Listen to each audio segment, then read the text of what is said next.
Let's now proceed to the next speaker. Our next speaker also started from the Statistical Center, the predecessor of the School of Statistics, where he obtained his BS and MS Statistics degrees. He also held a teaching position at the School of Statistics before he proceeded to Lund University to earn his PhD in Statistics. He was and is always in marketing science. We worked together in some projects a long time ago. Now he is still in marketing science, but is looking at how data science can complement. At present, he is with the Department of Statistics of Lund University and also connected with GFK, perfect formula of the necessary collaboration between the academe and the industry for data science. Doing analytics for marketing science problems, his talk today on option framing is one such example. Please welcome Dr. Antonio Maranon. Tony?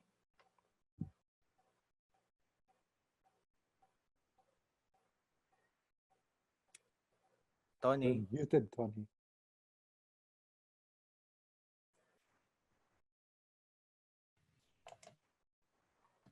So, can you see my slides? Yeah. Okay. All right. Okay, after 3 fantastic papers, I think this one is a breather for many. There will be no error terms here or white noise or difficult things, but instead, when Erniel called me up for some paper, I thought that I would share a current project which was done through the marketing science group. So good morning, everyone. My name is Tony Maranon, and together with Peter Gustafsson, we are going to talk about evaluation of option framing in car inspection services. So I hope you will 100% understand everything what we say here. In Sweden, vehicular inspection is mandatory, as in many other countries, but in the recent years, this has been deregulated and opened up for private competition. One of the leading companies which offer vehicular inspection services approached us just recently for assistance regarding the choice of framing in the point of sales presentation of their service offer for potential customers. The service package is straightforward, composed of 4 components.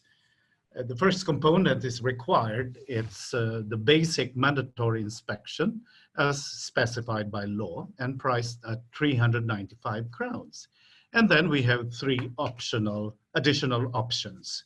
Additional control of electronics, 100 crowns. Additional fluid control, 50 crowns. Additional tire control, also 50 crowns. The framing in question is either additive or subtractive option framing. In additive framing, the customer is initially presented with the basic mandatory inspection component or the base model. Thereafter, the customer is asked if he or she wishes to add any of the 3 additional options. In subtractive framing, it's the other way around. The customer is initially presented with a full package or full model, that is the basic package plus all of the 3 options. And now the task for the customer is to deselect or remove any of the 3 additional extra options. So the primary aim of the study, which is a consultancy project, is to compare and evaluate the decision scenarios of the 2 frames, something along the line of Markov chain modeling. But from the company's perspective, the interest lies on which framing gives better financial benefit for the company, which framing gives larger financial service package. Now, the study takes its inspiration from Tversky and Kahneman anchor theory, which states that the consumers tend to hold on to the initial point, making small adjustments to the number of options around the anchor points. So if we apply this to our study, For additive framing, the consumers tend to add fewer options to the base model. And for subtractive framing, the consumers tend to refrain from deselecting options from the full model. So in this case, we should expect that consumers tend to select more options when following subtractive framing. And, and this gave rise to possible descriptions of rational customer behavior, wherein those undergoing additive framing experience risk of losing money, and those undergoing subtractive framing encounter risk of losing service quality.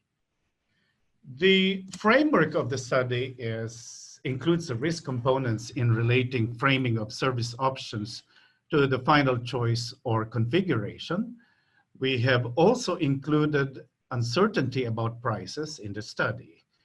Some customers were not informed of the prices of the additional options or extra services, and we would like to see the effect on the final configurations. And Peter? Thank you, Tony.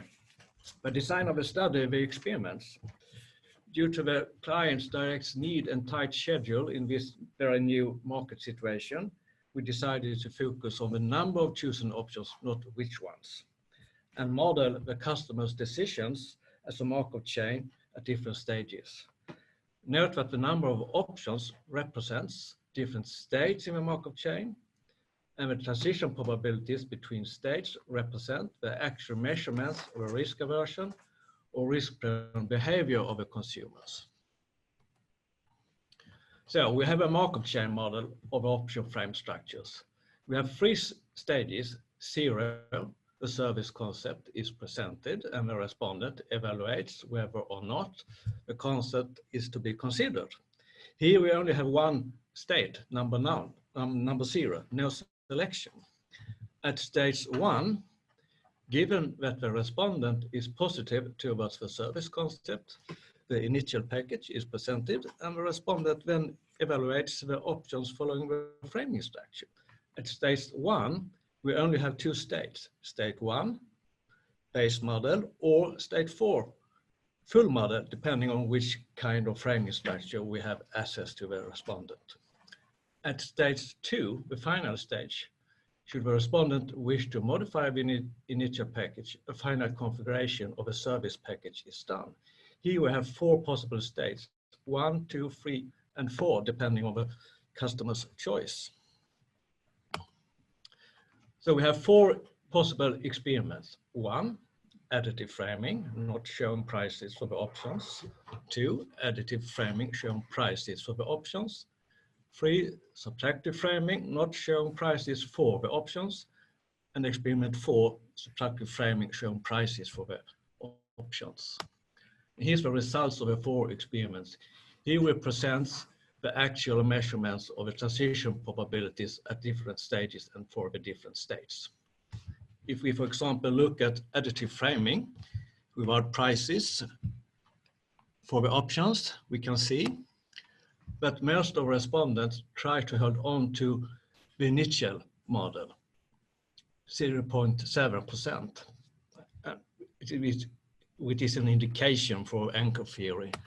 And if we look at the 3 other experiments, we still have this tendency to hold on to the initial state, independent of the framing structure.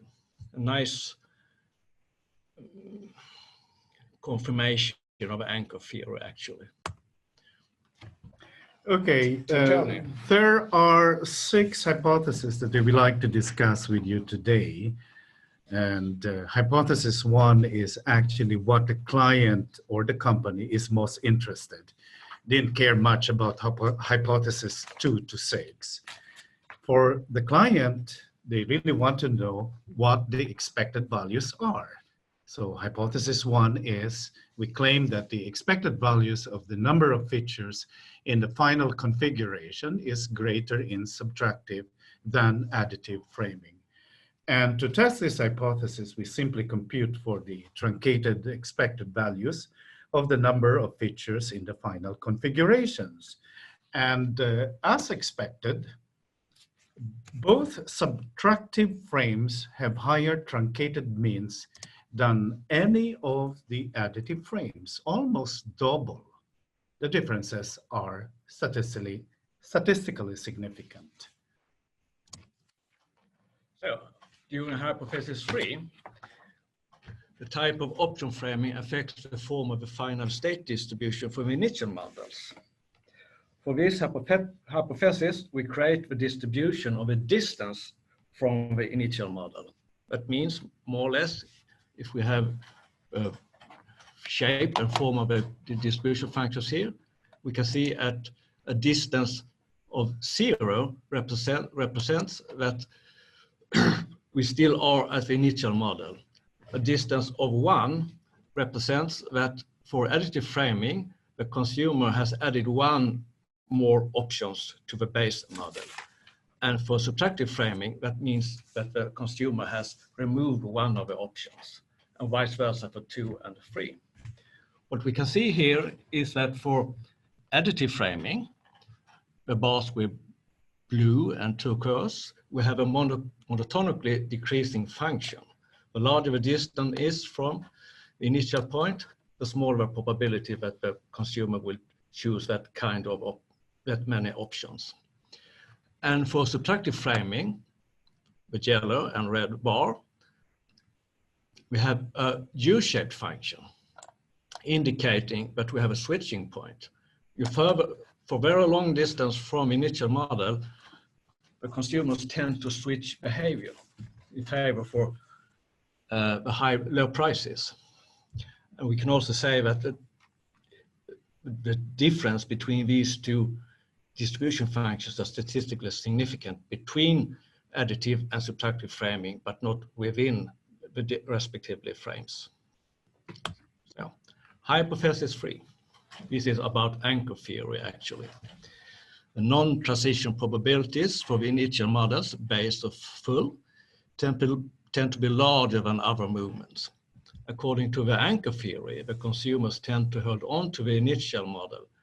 This tendency can be evaluated by comparing the transition probabilities in a Markov chain setting for this study, showing that, for example, for additive framing, the non-transition probability as state 1, new 1, 1, is always larger than all other transition probabilities.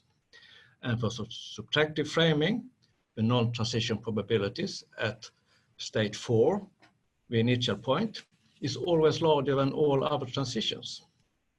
For both hypotheses, the test of difference between the non-transition probability at the initial point and the other movements from the initial model to another state are all significant. Another confirmation of anchor theory.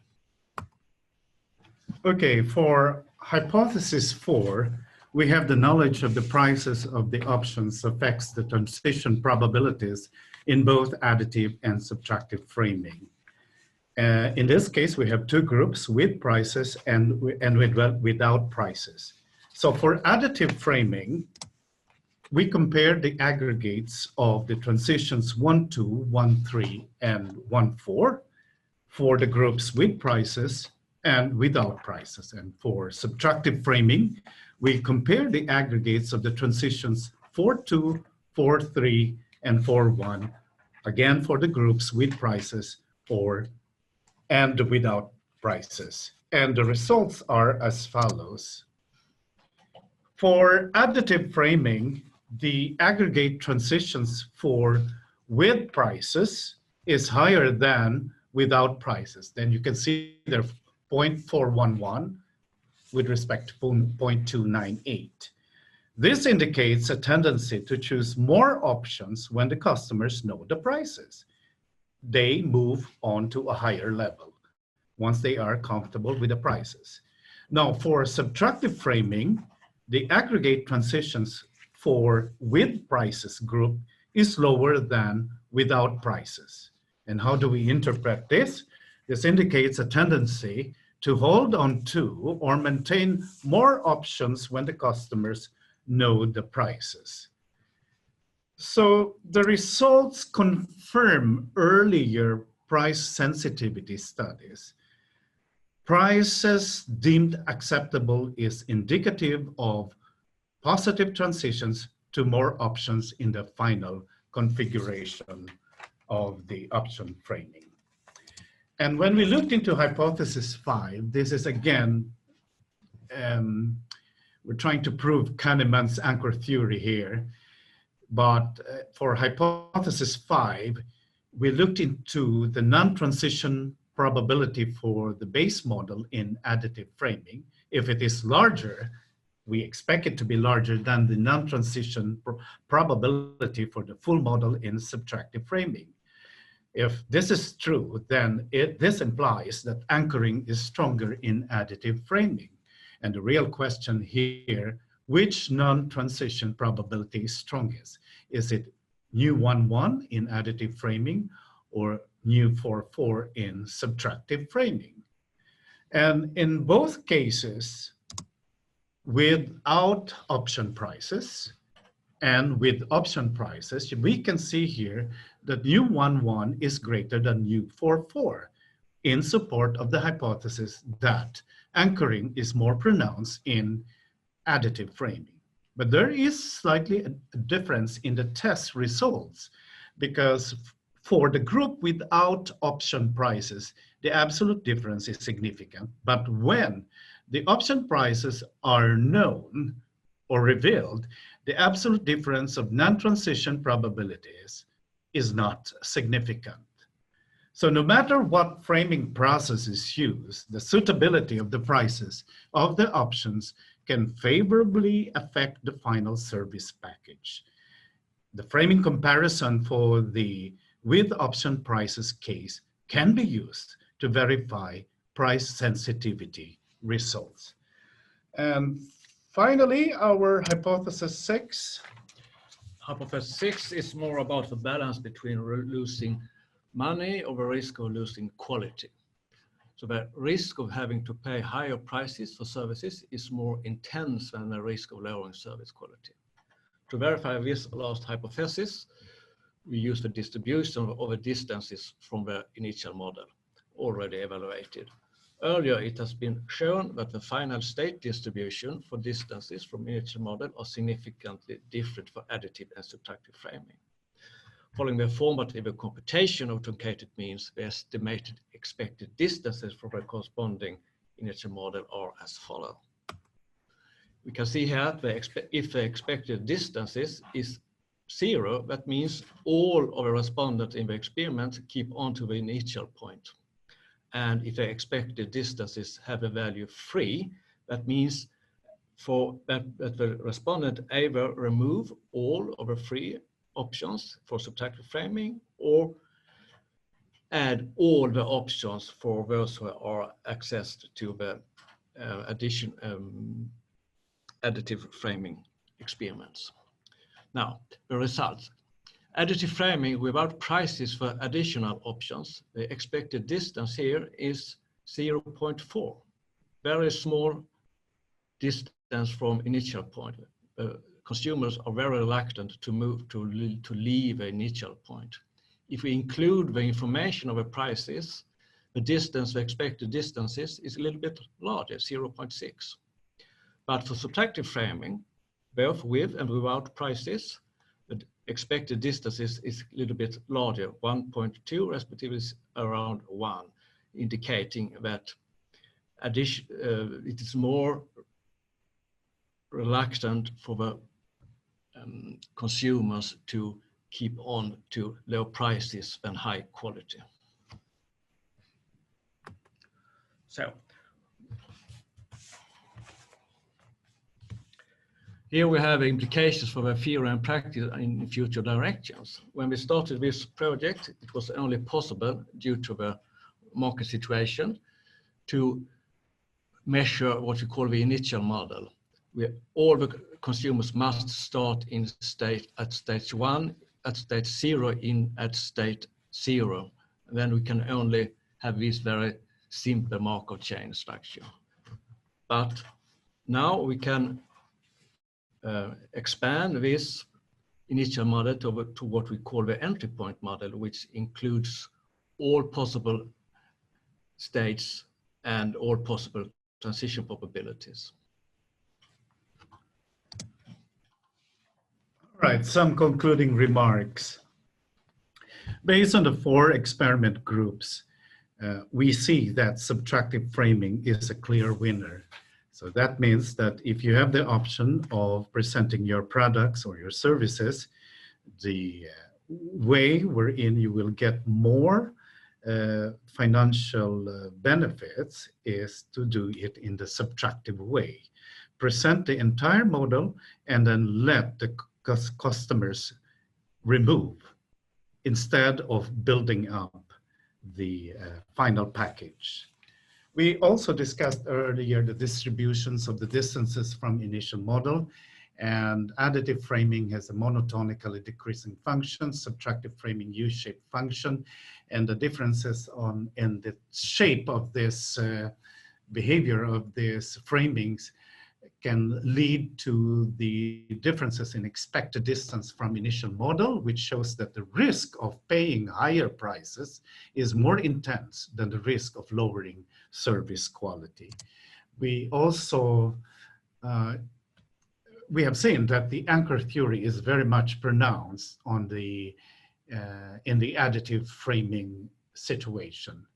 Very strong impact of the initial model for the additive framing as opposed to the subtractive framing.